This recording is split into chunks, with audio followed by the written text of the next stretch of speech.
నూతనంగా ఏర్పడిన ఇస్నాపూర్ మున్సిపాలిటీని ప్రజాప్రతినిధులు, ప్రజలు, అధికారులతో కలిసి రాష్ట్రంలోని ఆదర్శ మున్సిపాలిటీగా తీర్చిదిద్దుతామని పటాన్చెరు శాసనసభ్యులు గూడెం మహిపాల్ రెడ్డి అన్నారు.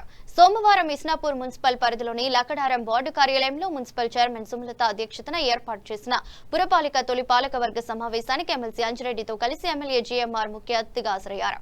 ఈ సందర్భంగా నూతన పాలకవర్గం సభ్యులను ఘనంగా సన్మానించారు. అనంతరం ఏర్పాటు చేసిన సమావేశంలో ఎమ్మెల్యే జీఎంఆర్ మాట్లాడుతూ పటాన్చెరు నియోజకవర్గం నూతనంగా 5 మున్సిపాలిటీలను ఏర్పాటు చేయడం జరిగిందని, ప్రతి మున్సిపల్ సమగ్ర అభివృద్ధి కోసం ఇప్పటికే 15 కోట్ల రూపాయల చొప్పున నిధులు కేటాయించడం జరిగిందని తెలిపారు. ప్రతి వార్డు పరిధిలో అభివృద్ధి కార్యక్రమాల కోసం వీటిని కేటాయించినట్లు పేర్కొన్నారు. ప్రజల నమ్మకాన్ని వమ్ము చేయకుండా రాబోయే 5 సంవత్సరాలు నిరంతరం ప్రజలకు అందుబాటులో ఉంటూ వారి సమస్యల పరిష్కారం ధ్యేయంగా పనిచేయాలని సూచించారు. రాబోయే వేసవి కాలం దృష్టిలో పెట్టుకుని మంచినీరు, విద్యుత్ అంశాలపై ప్రత్యేక దృష్టి సారించాలన్నారు. రాజకీయాలకు అతీతంగా ప్రతి వార్డుని అభివృద్ధి పదంలో ముందుకు తీసుకోవడమే లక్ష్యంగా పనిచేయాలని కోరారు.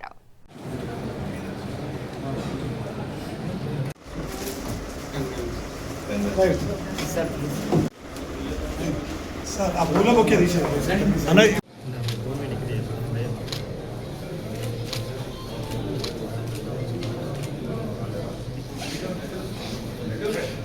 ओके ओके टीटो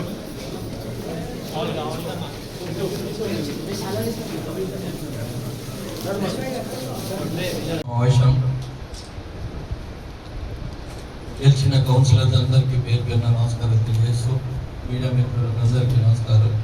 దీనికి ముఖ్య అతిథిగా వచ్చిన మహిపాల్ రెడ్డి అన్న గారికి, అదేవిధంగా చైర్మన్ సుమలత గారికి, వైస్ చైర్మన్ మాధవ్ గారికి, కౌన్సిలర్ సునీత గారికి, అలాగే ఎమ్మెల్సీ అంజన్న గారికి, మాధవి వైస్ చైర్మన్ గారికి, అందరికీ, కమిషనర్ గారికి, దాంతోపాటు మీరు మీ మీద చాలా బాధ్యతలు ఉన్నాయి. ఎలక్షన్లలో ఎన్నో వాగ్దానాలు చేసి గెలవడం జరిగింది. దాన్ని దృష్టిలో పెట్టుకొని అధికార యంత్రాంగం మీరు కలిసి పనిచేసినట్టయితే తప్పకుండా పరిష్కారం అవుతాయి.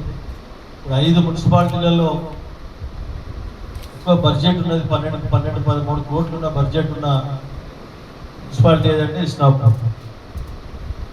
దాంతోపాటు మొన్ననే మనము 15 కోట్ల రూపాయలు మనము మున్సిపాల్ వచ్చిన తర్వాత రావడం జరిగింది. టెండర్ అయిపోయిందా?